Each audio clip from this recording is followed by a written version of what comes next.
vez que me toca predicar, hay una carga en mi corazón. Primero, de poder traer una palabra oportuna para la iglesia. Lo que la iglesia está necesitando escuchar. Segundo, que tenga fundamento sólido escrituralmente hablando, o sea, en la palabra de Dios, en la sana doctrina.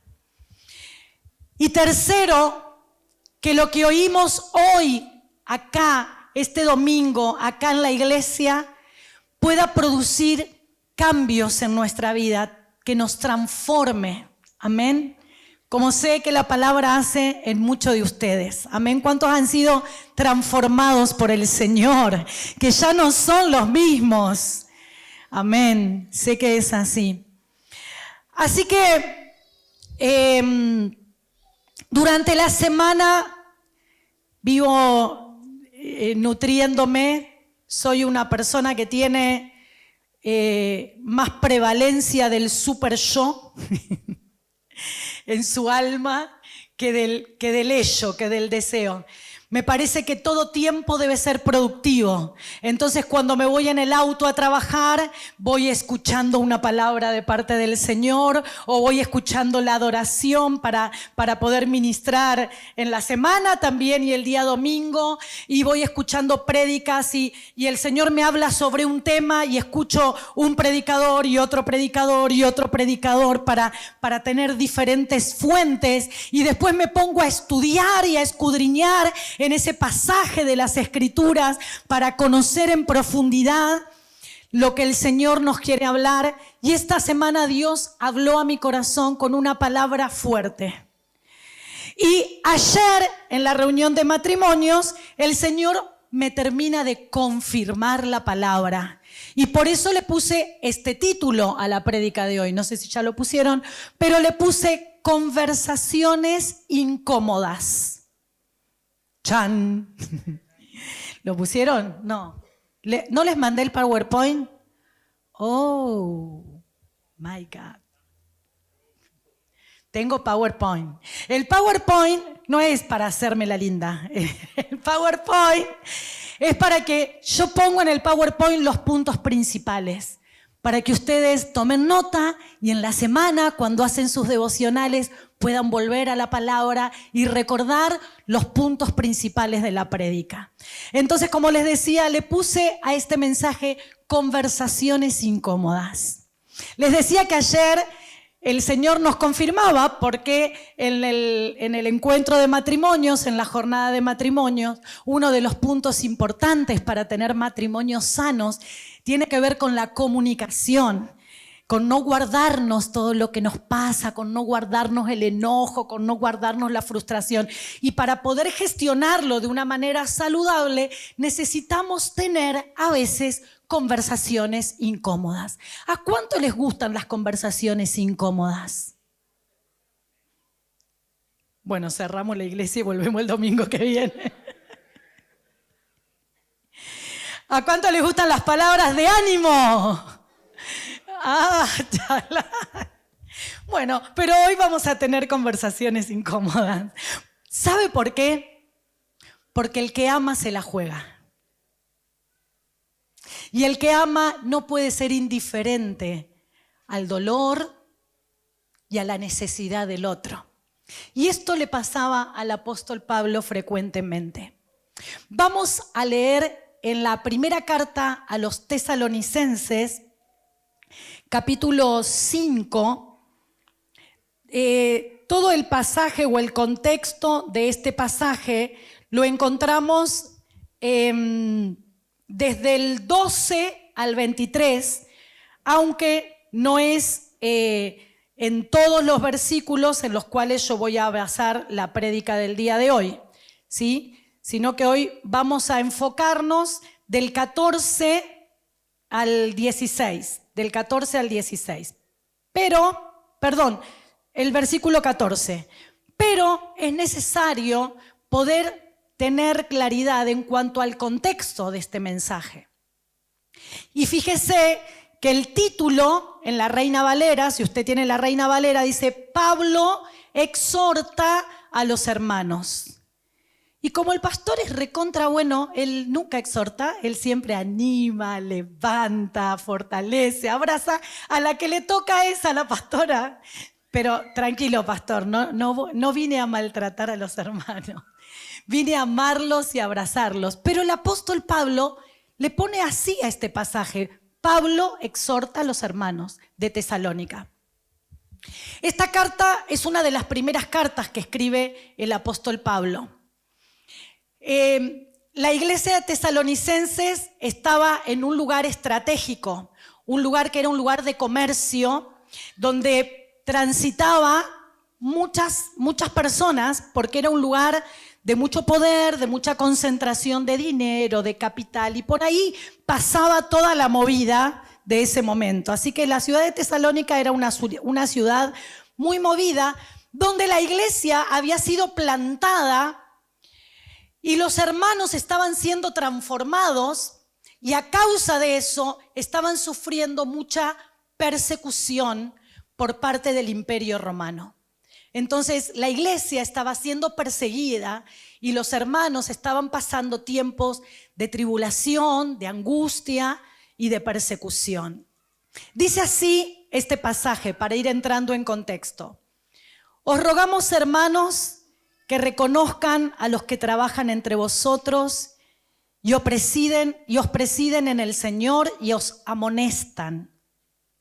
Que los tengáis en mucha estima y amor por causa de su obra. Tengan paz entre ustedes. También os rogamos, hermanos, que amonestéis a los ociosos, que alentéis a los de poco ánimo, que sostengáis a los débiles, que seáis pacientes para con todos.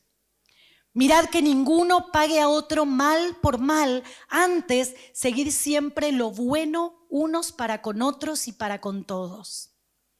Estad siempre gozosos. Orad sin cesar. Dad gracias en todo, porque esta es la voluntad de Dios para con vosotros en Cristo Jesús. No apaguéis el espíritu, no menosprecies las profecías, examinadlo todo, retened lo bueno, absteneos de toda especie de mal, y el mismo Dios de paz os santifique por completo, y todo vuestro ser, espíritu, alma y cuerpo sea guardado irreprensible para la venida de nuestro Señor Jesucristo. Fiel es el que llama, el cual también lo hará. El apóstol Pablo era especialista en tener este tipo de conversaciones con la iglesia. Y nadie que esté dedicado a la obra del Señor o a la tarea de edificar el cuerpo de Cristo puede ser indiferente a esta necesidad de edificación.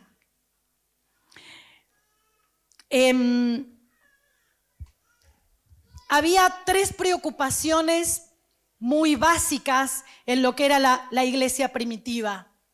Y estas tres preocupaciones que estaban en los líderes de la iglesia primitiva era la sana doctrina, que no se diluya la sana doctrina, que no empiecen a predicar pavadas, ¿sí? Porque había movimientos como los movimientos judaizantes que estaban tratando de apartar a los cristianos de la fe.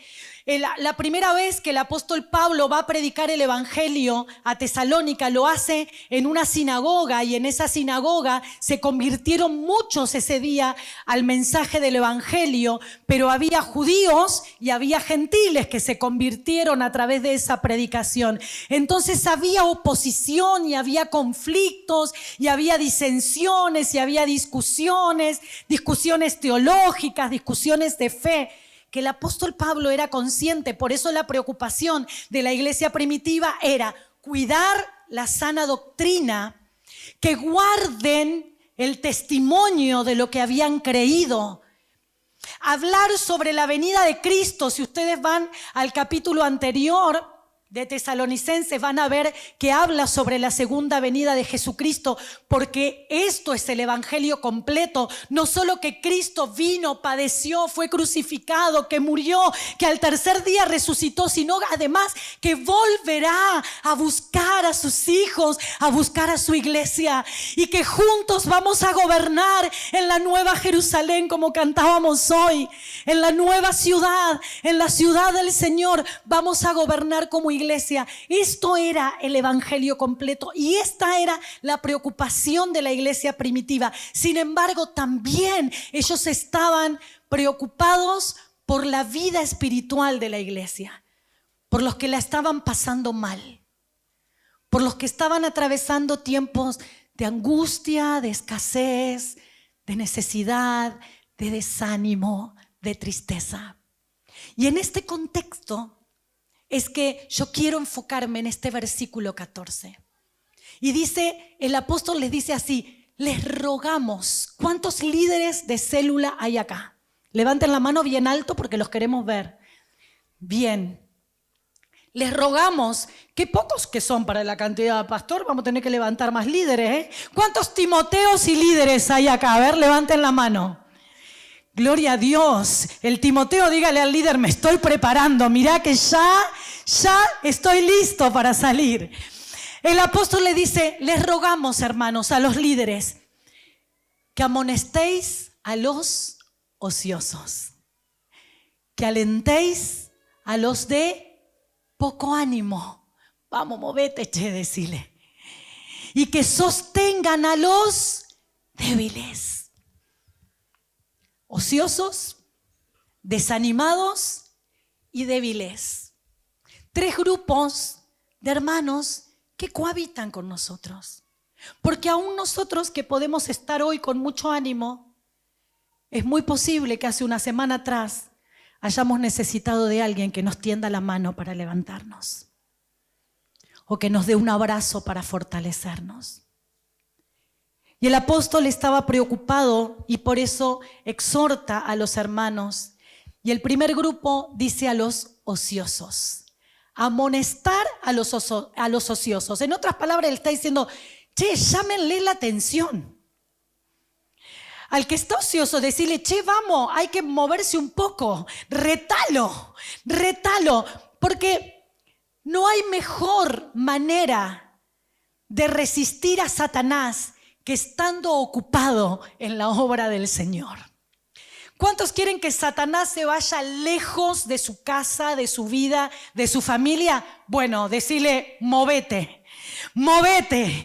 Hay que salir del reposo, hay que venir a descansar a Cristo y hay que empezar a ponerse en acción. Y cuando investigaba en esta semana sobre esta palabra, encontré cosas muy interesantes. Por ejemplo, esto de la importancia de abordar la ociosidad y la falta de responsabilidad es fundamental, porque el ocio puede tener un impacto negativo en tu casa, en tu familia, en tu hogar y también en la comunidad a la que pertenecemos. Esto puede generar y ser la causa del desánimo, de la disconformidad, de los enojos, de las enemistades. ¿Por qué? Porque estamos aburridos. ¿Cuándo cayó David? Cuando estaba aburrido. Los hermanitos peleando en la línea de batalla y él en su casa tocando el arpa y mirando por la ventana lo que no tenía que mirar. Hoy por ahí no es la ventana sobre la que vamos a mirar o por donde vamos a mirar, pero acá tenemos una ventana abierta al infierno, hermanos. Esta es la ventana a la que la ociosidad nos puede llevar a mirar y caer en las redes de Satanás. Las redes de Satanás. Porque las redes pueden ser una bendición para hacer correr el mensaje del evangelio y traer bendición, pero también pueden ser una ventana para destruir el alma, los pensamientos. Entonces, el ocio, miren lo que encontré. Ocioso significa improductivo.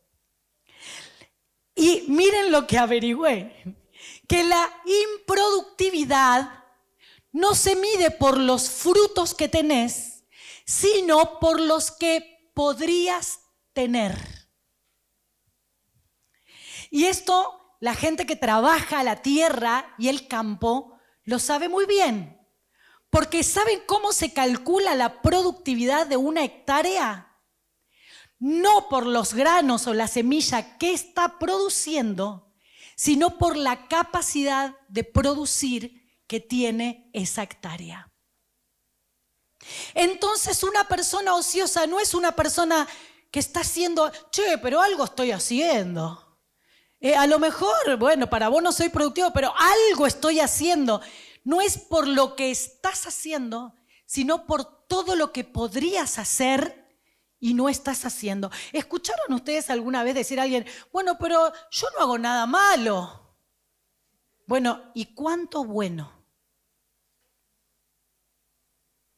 Cri, cri. Quédense, esta es la parte más heavy. Después viene más tranqui. Ahí donde estás, abraza a tu hermano y decirle, no permitamos producir menos de aquello para lo que fuimos creados. Los creyentes tenemos la responsabilidad de ser buenos mayordomos con nuestra vida. Somos mayordomos de lo que el Señor nos dio a administrar. Tu vida, tus recursos, tu salud. ¿A quién le vas a dedicar tus mejores años o los mejores años de tu vida? ¿En qué vas a invertir tu tiempo, tu fuerza, tu energía, tus dones, tus talentos, tu ministerio? ¿En quién los vas a invertir? Si no es en la vida de Cristo, en la vida de la iglesia. Hermanos, si vos estás acá, es porque alguien estuvo orando por tu vida. Es porque alguien te llamó por teléfono. Es porque alguien está preocupado y ocupado en que vos salgas adelante. En que la derrota ya no te abrace y no te persiga. Amén. Gloria a Dios. El ocio puede dañar el testimonio de la iglesia y de los creyentes, tanto individualmente como comunitariamente. Tenemos que ayudar a los ociosos a crecer y a madurar en su fe, ya que les permitirá reflexionar sobre su comportamiento. Amén. Entonces, improductivo es aquel que no está produciendo al nivel del poder que Dios puso en su interior, de los dones que Dios depositó en su vida, de la inteligencia, de la capacidad y de los recursos que tiene a disposición para ponerlos al servicio del reino. Se trata de no conformarnos con el fruto actual, sino con dar, con entregar, con dar al máximo de mis posibilidades. ¿Cómo andamos en nuestra vida espiritual? ¿Cuánto tiempo le estamos dedicando al Señor? Y por ahí no se trata de cuánto tiempo le dedicas a tu devocional, sino qué nivel de entrega, de devoción, de compromiso estás teniendo en tu relación, en tu comunión con Cristo. Que Dios nos ayude. La productividad es una expresión de amor y de preocupación. Y el exhortar y el amonestar a los ociosos también es una expresión de amor y de preocupación por la persona, por las personas y por la comunidad en general, ya que busca ayudar a los que están en un estado de quietud para sacarlos de ese lugar. ¿Cómo hacemos para amonestar a los ociosos de manera constructiva y amorosa? Es algo que yo estoy aprendiendo. Porque a mí me parece muy sencillo a veces las cosas. Esto es simple, muy, muy clarito. Te levantás tempranito y ya está. ¿No?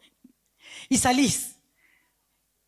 Y a veces lo que para nosotros es sencillo, al otro le está costando un montón. Justamente por el segundo punto que tiene que ver con el desánimo. Y eso es algo que el Señor está tratando con mi vida.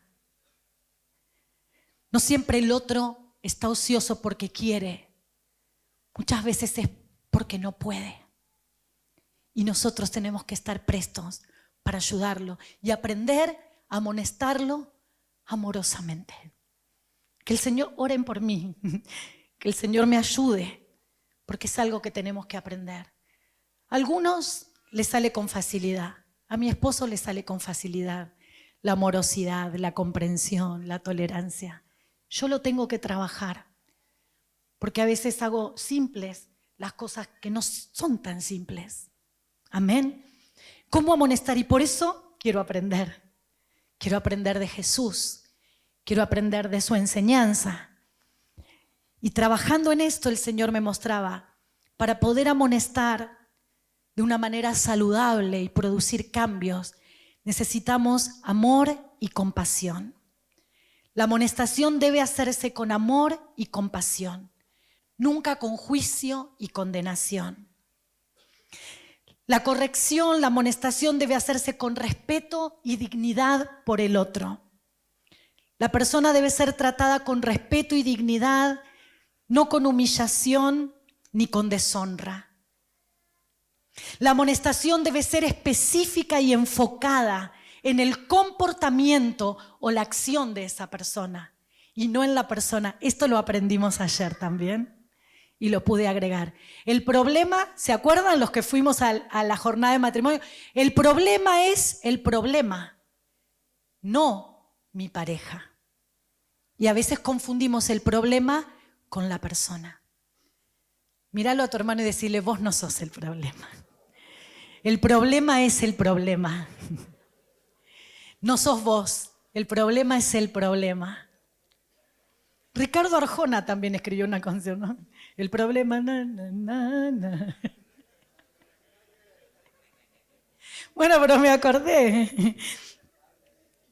Ser enfocados y enfocarnos en el problema.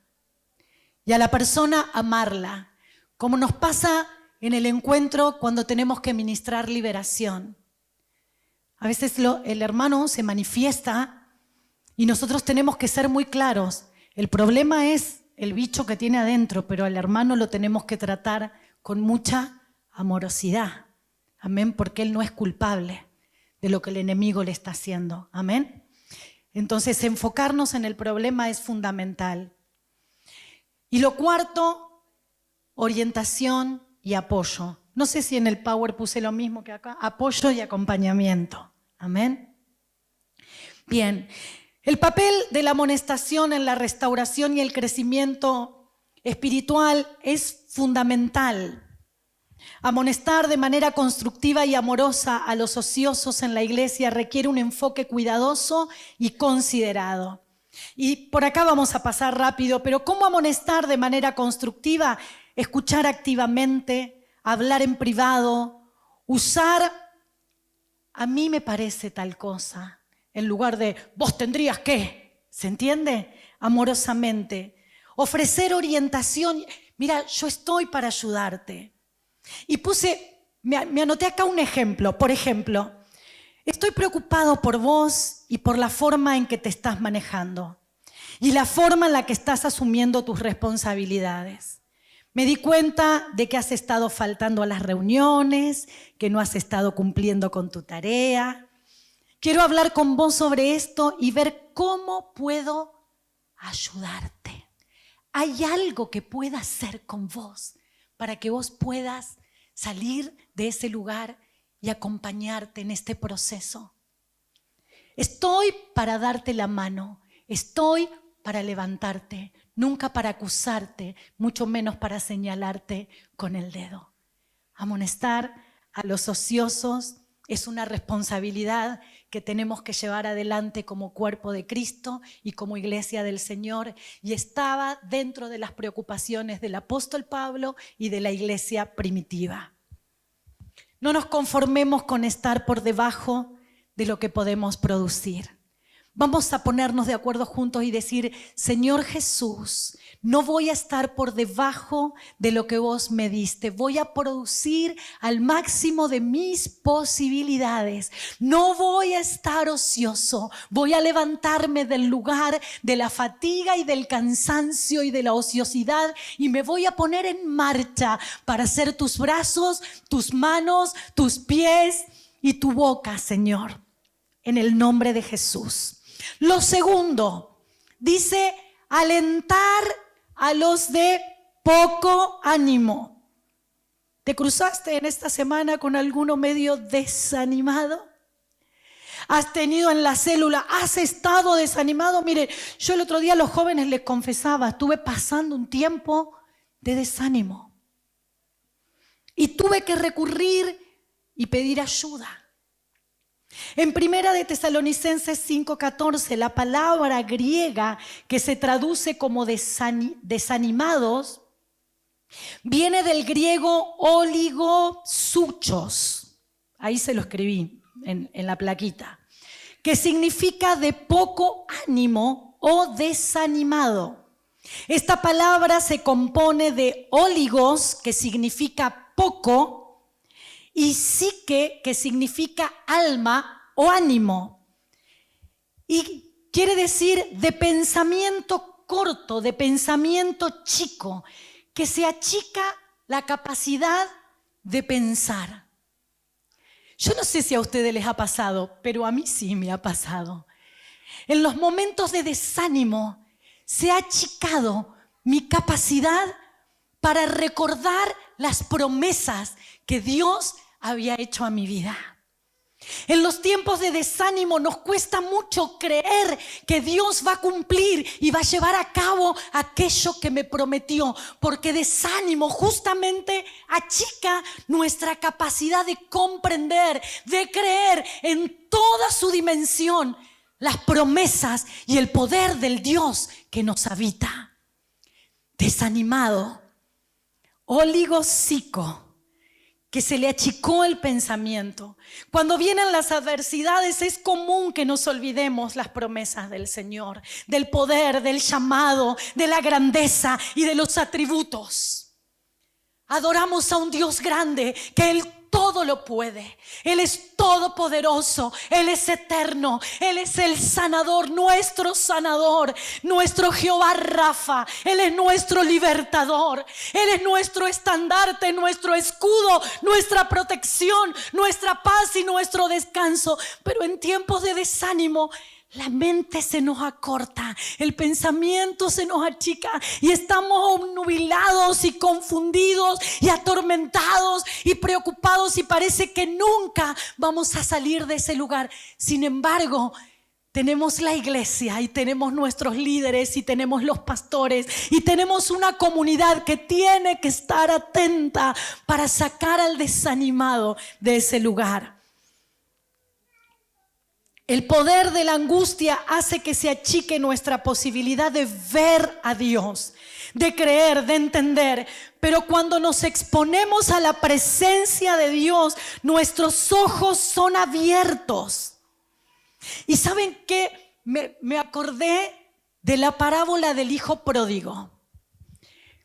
Dice en Lucas, capítulo 15, versículo 17, dice: y volviendo en sí, dijo: ¿cuántos jornaleros en la casa de mi padre tienen abundancia de pan y yo aquí perezco de hambre?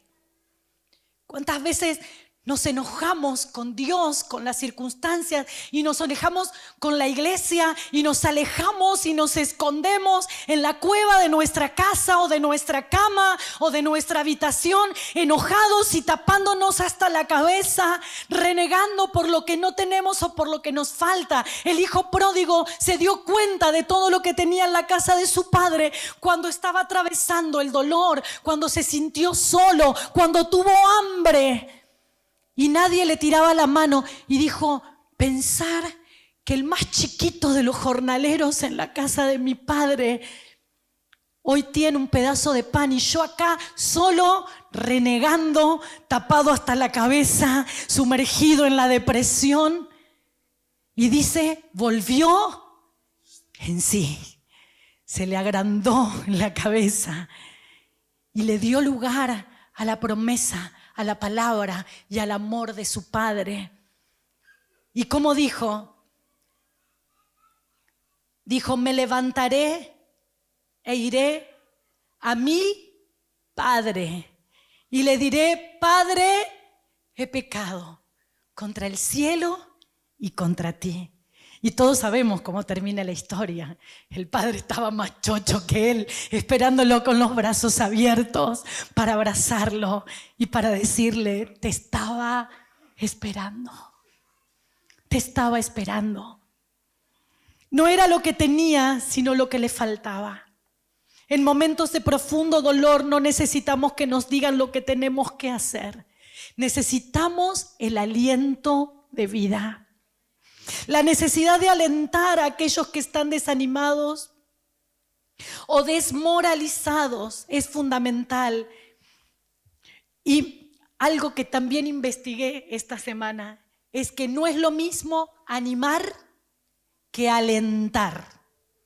Repetíselo a su hermano, no es lo mismo ánimo que aliento. Y hoy se lo preguntaba a mi familia, pues yo practico con ellos en la comida, ¿no? Y les pregunté, ¿es lo mismo ánimo que aliento? ¿Es lo mismo ánimo que aliento? Le pregunto a ustedes ahora, que son mi familia, ¿será lo mismo ánimo que aliento? Y el pastor me dijo, no, porque ánimo viene de afuera, pero aliento viene de adentro. Y me acordé del pasaje de Génesis, capítulo 2, donde dice que Dios creó al hombre del polvo de la tierra. No sé si lo tenemos ahí. Sí. Entonces Jehová Dios, gracias Lu. Entonces Jehová Dios formó al hombre del polvo de la tierra y sopló. Porque aliento viene de, esto me lo dijo Joaquín, aliento viene de soplo. Noa lo dijo, Noa me lo dijo. Soplo es, aliento es soplo, como viento. Sí, claro. Entonces dice que Jehová Dios sopló en su nariz aliento de vida y fue el hombre un ser viviente. Hermanos, nosotros podemos dar ánimo de afuera, pero lo que la gente necesita es el aliento de vida del Espíritu Santo que está dentro de nosotros. Nosotros no estamos solo para animar, nosotros estamos para impartir la vida de Cristo sobre los que están desanimados. Job 33:4 dice, el Espíritu de Dios me hizo y el soplo de vida del Omnipotente me dio vida. Ánimo se enfoca más en el estado emocional interno de una persona, mientras que aliento se refiere al acto de dar apoyo o motivación a alguien, de impartir la vida de Cristo. Aliento se refiere a la acción de animar, de apoyar, de soplar, vuelvo a decirlo, de impartir la vida de Cristo. Les conté que hace un par de semanas estuve pasando un tiempo difícil porque todos estamos expuestos a los momentos difíciles. Y me acuerdo que me quedé callada por más de 2 horas. Eso es un montón, hermano. El pastor se asustó.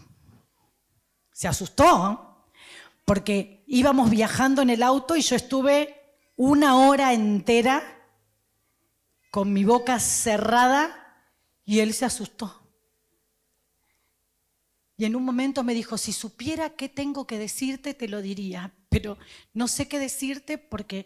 Y yo solamente lloraba. Cuando llegamos a casa, me dejó en la puerta. Y yo entré sola y él me dijo, me voy a pensar. Y él fue a pedir ayuda. a nuestro pastor, al pastor Juan. A los 15 minutos me suena el teléfono, no sé si fueron 15 minutos o media hora, me suena el teléfono. Y solamente me dijeron, hola mi amor, ¿cómo estás? Y me puse a llorar. Solo podía llorar. Aliento de vida. Estoy bien, solo que hay cosas que me gustaría cambiar, pero a veces no todo depende de mí o del otro. A veces son procesos que tenemos que vivir y yo no paraba de llorar. Y a veces solamente necesitamos alguien que nos diga, hola mi amor, ¿cómo andás? Estaba pensando en vos y acá estoy para ayudarte, para orar por tu vida, para contenerte. Y lloré un montón hasta que llegó el pastor que lo estaba esperando y pudimos llorar juntos. Y ayer nos preguntábamos por qué habíamos pasado por eso y no nos acordábamos el motivo. Porque son tiempos de desánimo en los que el pensamiento se achica y el diablo aprovecha para llenarnos de dudas, de temores y de incertidumbres. Y son lugares de los que a veces no podemos salir solos. Gracias a Dios nos duró unas horas nada más, porque pudimos llorar en la presencia de Dios, pero necesitamos esa mano extendida que vino a decirnos solamente, ¿cómo estás mi amor? Estoy para ayudarte. Que el Señor nos pueda usar para soplar aliento de vida sobre los que están desanimados. El Espíritu Santo sopla sobre nosotros una y otra vez cuando nos atrevemos a abrir nuestra boca. Hablaré y publicará mi boca su alabanza. De ahí que es tan importante poder adorar a Dios, hablar con Dios, clamar a Dios y contarle al Señor lo que estamos atravesando. Abro mi boca y te alabo. Me acordaba de una canción mientras preparaba el mensaje, muy vieja, de Andrea Francisco, que dice, te alabo, mi corazón te alaba, por tu gran amor, por tu bondad te alabo, mi corazón te alaba. Porque tú me amaste primero a mí. Hoy quiero decirte te quiero, Señor. Abriremos nuestra boca y Él pondrá en nuestra boca alabanza, aliento de vida, soplo de vida. Amén. Gracias, Señor. Te alabamos, te bendecimos y glorificamos tu nombre. Y lo tercero, que el Señor nos convoca, nos invita y nos exhorta es a sostener al débil. Sostener al débil. ¿Conocen personas que todo lo pueden, que todo lo saben, que nada necesitan? ¿Cómo estás? Bien.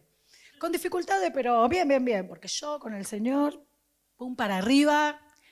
Bueno, si necesitas algo, sabés que podés contar conmigo, me llamás por teléfono, yo estoy... No hace falta, yo con el Señor estoy bárbaro, me alegro, me arreglo, perdón.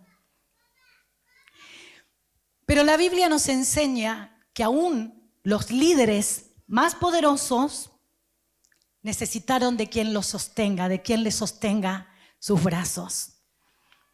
En Éxodo capítulo 17, versículo 12, dice: y las manos de Moisés se cansaban, por lo que tomaron una piedra y la pusieron debajo de él, y se sentó sobre ella, y Aarón y Hur sostenían sus manos, el uno de un lado y el otro del otro. Así hubo en sus manos firmeza hasta que se puso el sol.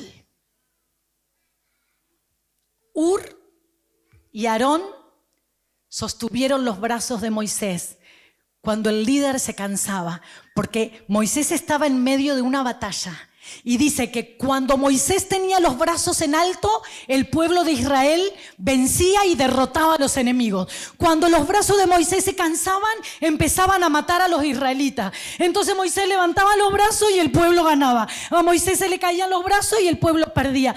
Y como Moisés ya no podía más de mantener los brazos en alto, Aarón y Hur sostenían sus brazos. Vos y yo necesitamos hombres y mujeres que nos puedan sostener los brazos. No lo podemos todo solos. No somos ni los superhombres, ni las supermujeres, ni los superjóvenes. Todos necesitamos de un Aarón, todos necesitamos de un Hur que nos pueda levantar los brazos cuando el enemigo viene a batallar en contra de nuestra vida. Por eso les contaba el testimonio de hace un ratito. Todos necesitamos poder levantar el teléfono y decir: te necesito. Por favor, ora por mí. Por favor, vení a levantarme los brazos.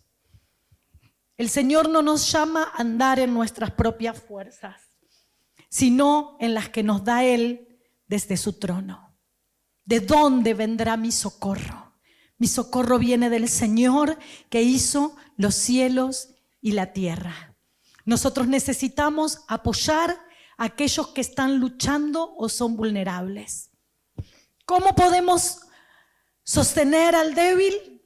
Ofreciendo apoyo práctico y espiritual, mostrando paciencia y comprensión y ayudándolos a encontrar los recursos y las soluciones que están dentro de ellos. Amén. Y para terminar, hermanos, no estamos para sacarnos responsabilidades de encima, sino para asumirlas. Amonestar, alentar y sostener son las tareas de la iglesia. Dios no es la iglesia. La iglesia somos nosotros. Tócalo al que tenés al lado. Es tu hermano. Míralo, míralo. Míralo, mira alrededor. Mira alrededor. Esto es la iglesia. La iglesia no es Dios. Estamos muy lejos de parecernos. Vamos en camino de querer ser como Él. Más aún, ninguno de nosotros somos como Él todavía. Por lo tanto, somos imperfectos, somos débiles, nos cansamos, nos desanimamos y a veces nos ponemos ociosos. Pues la iglesia está para amonestar, sostener y animar y alentar al desanimado. ¿Cuántos dicen amén? ¿Cuánto le pueden decir al de al lado: contá conmigo? Si te tengo que exhortar, te voy a exhortar. Decíselo. Si te tengo que exhortar, amonestar. ¿Amonestar sí? Si te tengo que amonestar, te voy a amonestar. Pero también, si te tengo que alentar, te voy a alentar. Y cuando te tenga que sostener, también te voy a sostener. Amén. Gracias, Jesús. Te amamos, Señor. No estamos para quitarnos la responsabilidad. La iglesia está para asumir y tiene que estar dispuesta a atreverse a tener conversaciones incómodas para llamar al hermano al redil nuevamente, para que no se nos escape y para que Satanás no nos robe esa vida. Amén. Jugarnos por amor. Jugarnos por amor es atrevernos a tener conversaciones incómodas. El apóstol Pablo es un ejemplo de ello. Y él lo dijo así en 1 Corintios 11.